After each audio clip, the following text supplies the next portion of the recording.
Hi, I'm Christian Brindle, and welcome to the Everything Medicare Podcast.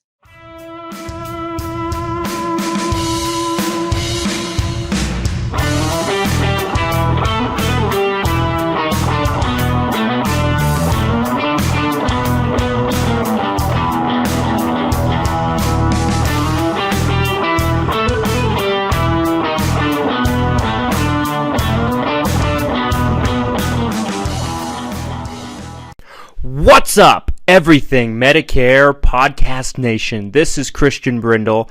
Happy Monday, and welcome to another edition of the Everything Medicare Podcast, where every single week I bring you podcasts where I discuss your Medicare, your Medicaid, your Social Security, and everything that has to do with that golden age called retirement. And folks, we are one day away from October 1st. I hope everybody that's listening to me is ready for the Medicare enrollment period. Whether you are a beneficiary and you want to make sure that you're getting the most out of your plan, the most out of your Medicare, this is the time of the year to do it. If you're an agent and you're looking to make the most of this time of year as far as assisting your clients, making sure everybody is taken care of, to the wide variety and the vast majority of people that are listening to this podcast, you will be impacted one way or another by the Medicare enrollment period.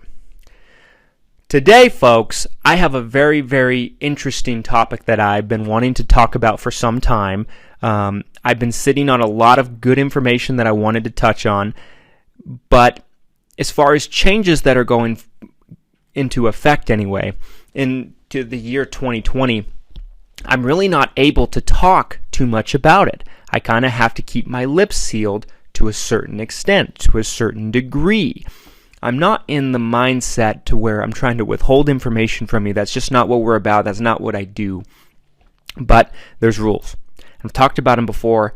I'll talk about them again briefly. There's rules about what we can and cannot say, how early we can disclose things. So I'm keeping a tight, sealed lip on this. However, what I'm going to talk about today has to do with the Medicare supplement world. Medigap world, the alphabetic plan world, meaning, the plans that fill in the gaps that Medicare leaves behind that are named after letters. For example, Plan F, Plan G, Plan N, Plan K, Plan L, etc., etc., etc. We're going to talk about those a little bit today because the enrollment period really doesn't have too much to do with Medicare supplement plans. Unless someone's changing from a Medicare supplement plan over to a Medicare Advantage plan or vice versa, the enrollment period really, other than that, doesn't have anything to do with Medigap or Medicare supplement plans. The enrollment period primarily is for Medicare Advantage plans and Medicare Part D prescription drug plans that partner with Medicare supplements. So this piece of information is really not news or any even new information by any stretch of the imagination, but it's not something that I've talked a whole lot about on the podcast. I did give my early thoughts on it right when we found more information out about MACRA and kind of what was going to take place going on into next year. I feel like there's a lot of misinformation floating around out there about MACRA and kind of what it really means for people on Medicare. But we'll get into that in this episode. So today we're talking about Plan F. Okay, Plan F. There's been a lot of talk about Plan F, but to understand the talk about Plan F, to understand all of the noise surrounding Plan F, we first have to be able to understand the history of Plan F. And I wrote a book called that was specifically about Medicare supplements and Medigaps, but it was so boring that it didn't sell very well. And I understand. I probably have a hard time reading it myself. I've written 2 books about Medicare. The first one, Medicare Guidance, Picking the Plan for You, which is basically a summary on everything you need to know about Medicare, chapter by chapter, step by step, on what you need to do when you get on Medicare and when you're picking a plan and understanding your choices. That book does very well because it's basically everything in a nutshell. But the other book, the Medicare Supplement book, talks a lot about the history, and not that many people other than myself care about that. But I digress. In that book, I talk about the history of Plan F. Plan F came into the works in 1992, I believe. For those of you who don't know, that's the year that I was born in. So Plan F and I are about the same age. Plan F came into the works before Plan F came into the equation, and it wasn't just Plan F that came into the equation. There were other plans like it, such as Plan C, which is also being grandfathered in due to MACRA going into next year, but I will get to that in a moment. Plan F came into the equation in 1992. Before that, Medicare supplements really weren't known as Medigap plans. Okay, the reason why I know all this is because I learned from my dad, who's been working with the Medicare industry for a very, very long time, since the late 80s, early 90s. And he saw all of this transpire firsthand. He was around. He was part of it. And I, have the luxury of being able to pick his brain and learn things that I wasn't even around for. And I'm a historian in the insurance industry. I'm interested because I believe knowing history gives us an indication relatively on what could transpire going forward in the future. I believe that a lot of times history repeats itself. You can kind of predict or at least get an idea of something that could be coming down the road or down the pipeline based on patterns that we've seen in the past. Okay. But anyway, before this 1992 integration, there was a bill that was passed a year or two before that kind of introduced these alphabetic Medicare supplement plans. Before that, they were just known as Medicare supplements. They weren't really even known as Medigaps. Medigap term came into the equation with this bill in the early 90s.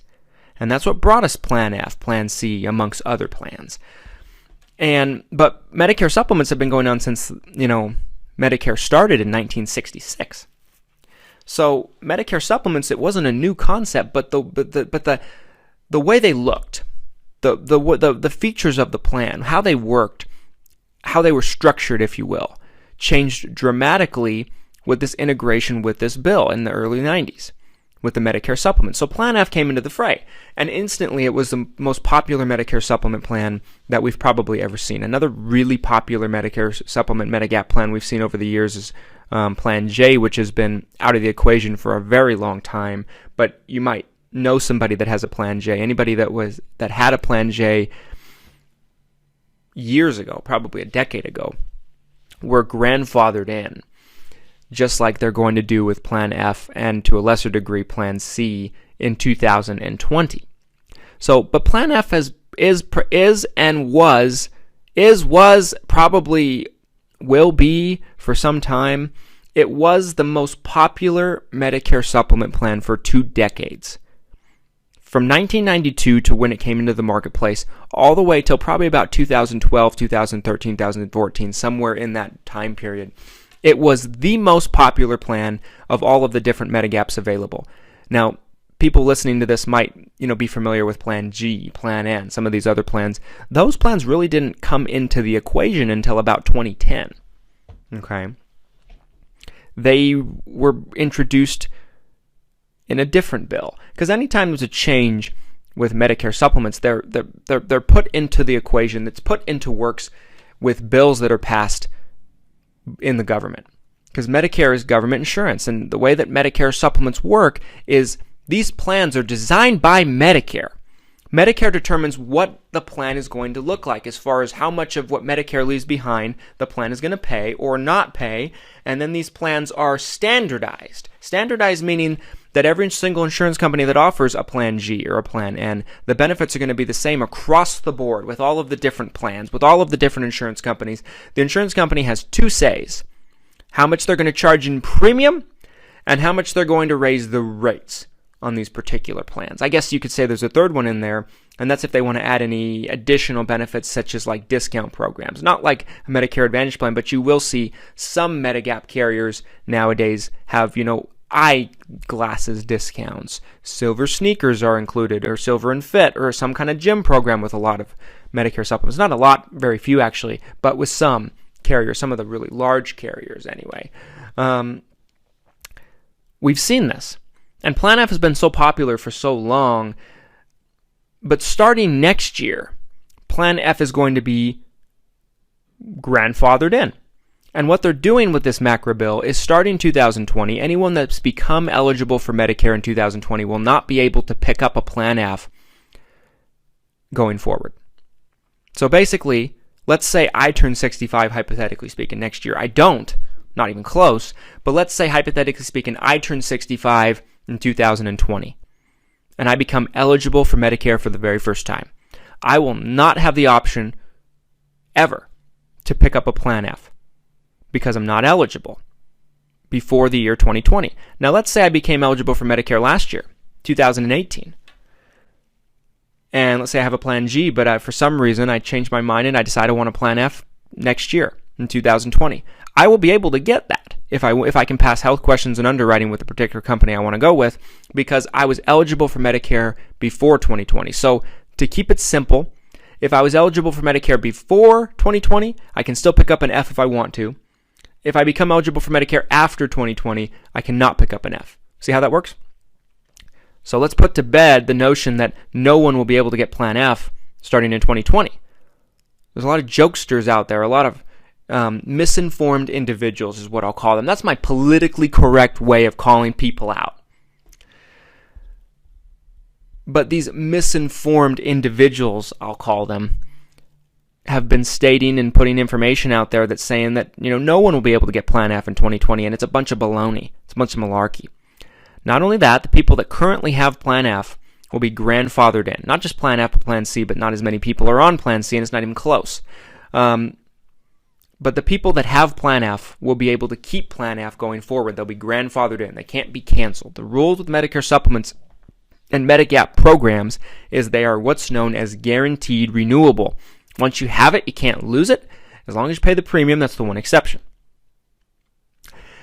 Stay with me, folks, after a quick word from Randy Hall, the Mr. Nice Guy Medicare advisor, and I'll be right back to answer the question that we're all wondering, and that's, will Plan F rates shoot up after this change? Why do people think they might? What do I think about it? Is it true? Stay with me. I'll be back, and I will answer all of these questions. Don't go anywhere. What's up, everybody? This is actually Randy W. Hall, Mr. Nice Guy Medicare Advisor, not Christian Brindle, your esteemed host. I'm here to tell you about my Medicare agency, Mr. Nice Guy Medicare Advisor, based here in Tennessee. For the past 10 years, I've been helping Medicare beneficiaries just like you in Tennessee and Kentucky maximize their Medicare.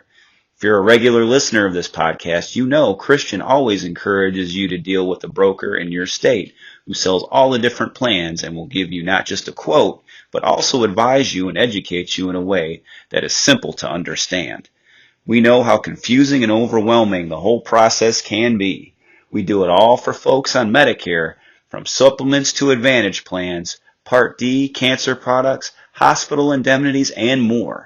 So if you want to get a free quote or a consultation, I urge you to call 615-578-5174. Again, that's area code 615-578-5174. Or for more information, you can visit my website and read all about me at MrNiceGuyMedicareAdvisor.com. That's all one word, MrNiceGuyMedicareAdvisor.com. And again, why deal with a jerk when you can deal with a nice guy?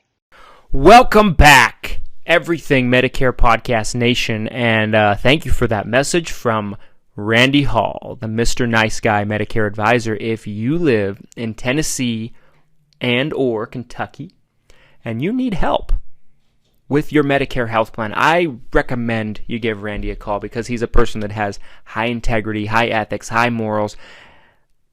I'm not licensed there, folks. My organization, Christian Brindle Insurance Services, is not licensed there. But Randy is. And Randy's someone that can help you out this enrollment period if you need help with your Medicare health plan needs. Now let's move on. Let's keep going with segment 2 of this episode of the Everything Medicare Podcast. So let's jump into, we went over in segment 1 what's happening with Plan F. I've done an episode about this before, so that might have been repeat information for some of you. But why do people think Plan F is going through the roof in 2020? Well, Plan F rates have been going up for some time. Okay. The reason why Plan F ceased to be probably the most popular plan in the Medicare industry, probably around, if I had to guess, 2013, 14, 15 time period, and people started moving away from the Plan F, was because the rates started going up more and more. Number one. Number two, the starting out prices for the Plan F started to become more and more inflated. Why? The plan has been around since 92. That's a long time for a Medicare supplement plan to be in the marketplace. All of these carriers that have Plan F have been taking on new customers all the time in massive amounts of numbers for about 20 years. They take on all these people. They've had people on the plan, like I said, for over 20 years in some cases. Statistically speaking, as people age and as they get older, their health needs increase. Henceforth, the claim amounts increase for the different insurance companies. It's a combination of so many people being on the plans, but also so many people being on the plans that have started to have increased needs because of their increased age. This has caused the prices to inflate as far as rate increases, as well as starting out prices. Now, is this the case in every scenario? Absolutely not. For most companies, yes, this is the case. So, the argument for Plan F being in danger, I would say, of the rates just shooting up and going through the roof starting next year, even more than they have been, is this. They're not going to be taking on as many new people starting next year because people that are new to Medicare will not have the option of picking Plan F. Only people that were on Medicare prior, like I mentioned in segment 1. So they're going to be taking on even less new people than they have in the previous few years.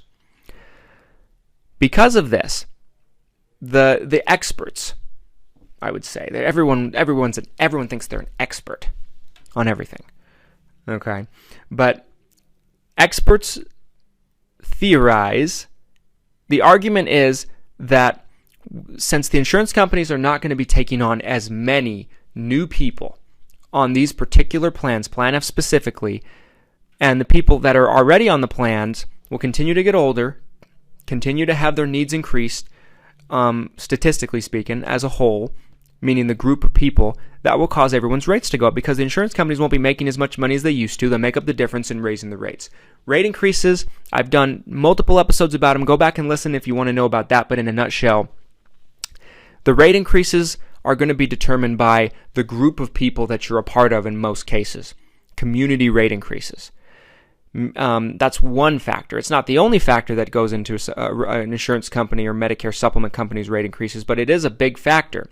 It's based on the average of claims that the company's paying out. So you want to be part of a healthier group of people if you can help it when you get on a Medicare supplement plan because you're becoming part of that group of individuals and your rate increases is going to be factored in on the average of claims that are paid out from the group as a whole. So, for example, if it's a really large insurance company, it could be the Plan F group of people that are in your particular state. If it's not a very large company, it could be the plan group of everybody on Plan F in the whole country with that particular carrier.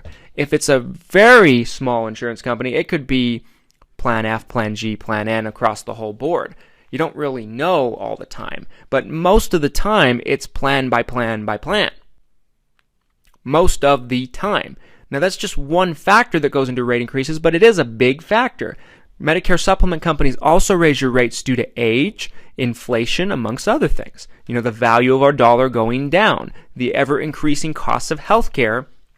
Medicare supplement companies need to keep up on that, and they do so by raising the rates. But those two rate increase reasons, the age increase and the inflation increase, are probably not, those are completely out of a person's control.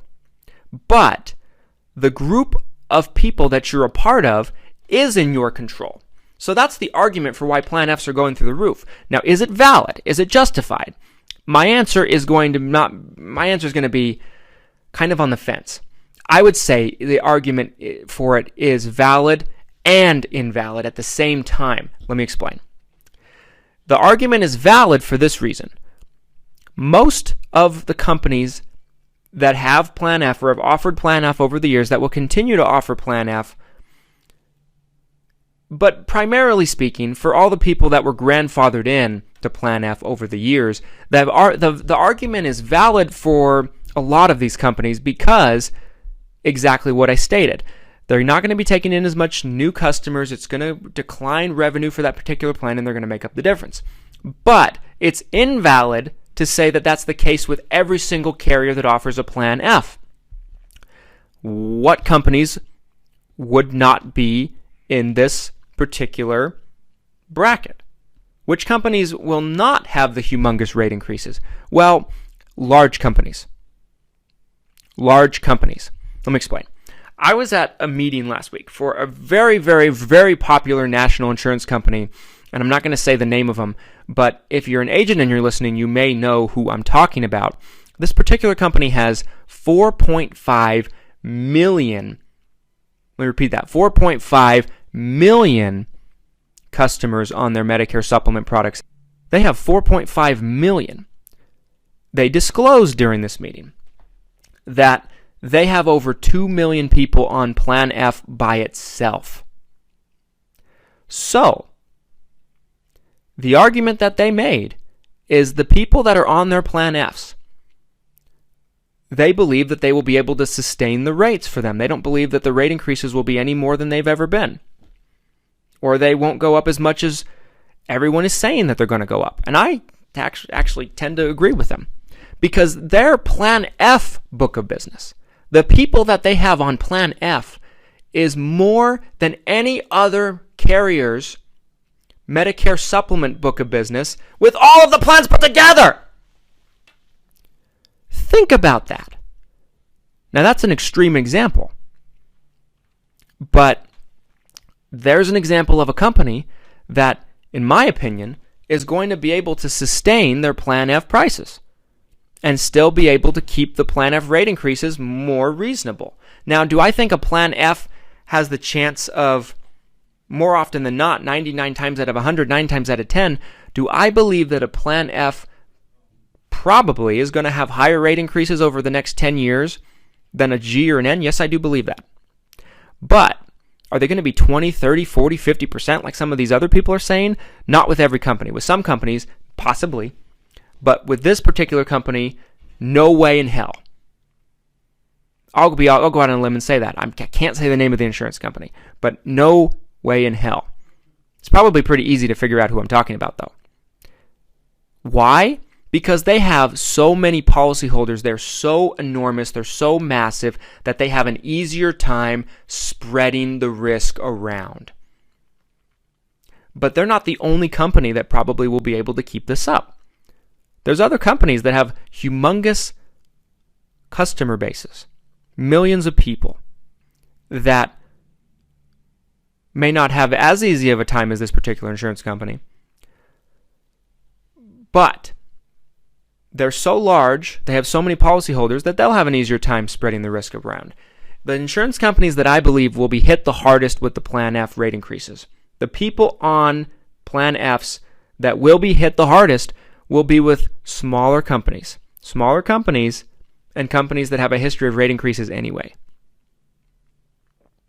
Don't go anywhere. I have a lot more to say about this in segment 3 after a quick word from this week's sponsor. Stay with me. Don't go anywhere.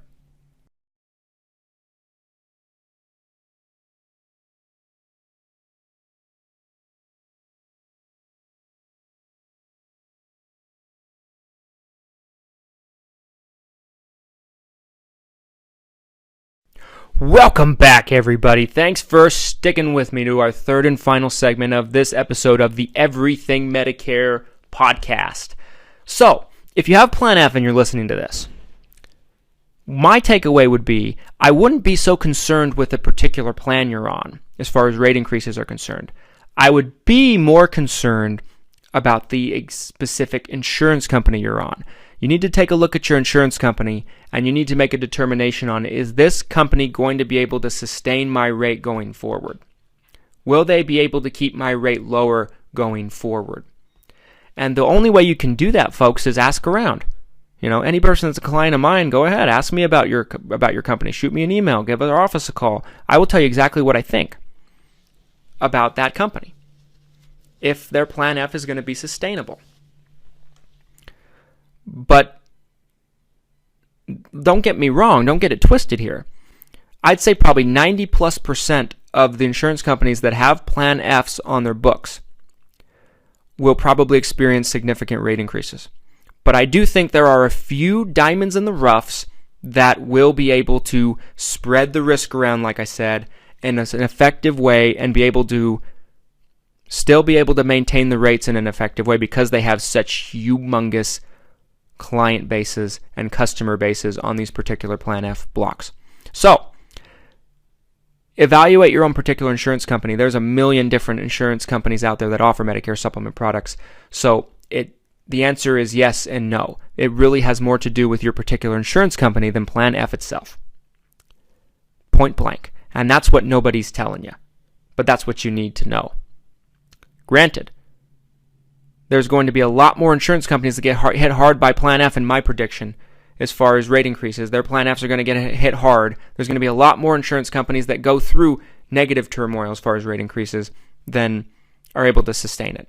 I think it takes a monster company with a lot of clients and a lot of policyholders to be able to sustain something where you basically have so many people on the plan. A lot of them are older because let's face it, anybody that still has a Plan F nowadays, most of them, maybe 90% or more, are older because they've had it for some time. They got it in the 90s. They got it in the early 2000s. They got it in the mid 2000s. You didn't see too many people sign up for Plan F from 2012 going to now. So, the claims as a whole for these groups of people on the Plan Fs is probably going up every single year because the customer base is getting older. Statistically speaking, as you get older, you tend to have more health needs. It's all about your particular insurance company. That's what I would encourage you to keep in mind and evaluate. Thank you so much for listening, folks. I hope you got some value out of this episode, and I hope I cleared some things up about Plan F, MACRA, and 2020.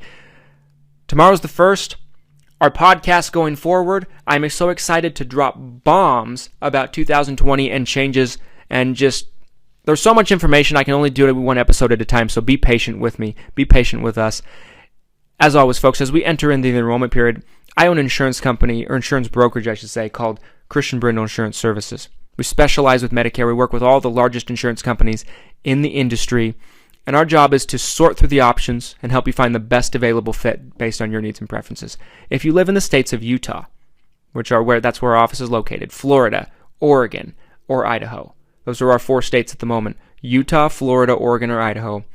We'd love the opportunity to be able to talk with you and see if we can maybe do better for you. My office's phone number is 801-255-5340, 801-255-5340. I'd love to talk with you. We don't charge anything. We have no obligation. So at the very least, if you call us up and it turns out you're on the best thing for you, at least you can sleep better at night having that peace of mind. If you're listening to us, folks, on a platform, we're on so many platforms now. We're now on iHeartRadio, so that's very, very exciting. But if you're listening to us on a platform such as, I believe iHeartRadio allows it, if you're listening to us on there, if you're listening to us on a platform like Apple Podcast, Stitcher, that allows you to leave reviews, it greatly helps us reach more people like you to provide unbiased, helpful Medicare information that so many people around their country need. So thank you so much for supporting us. Help support us further by dropping a review, helping us reach more people. Thank you so much, and until next time, this is the Everything Medicare Podcast. Have a great day, and happy October.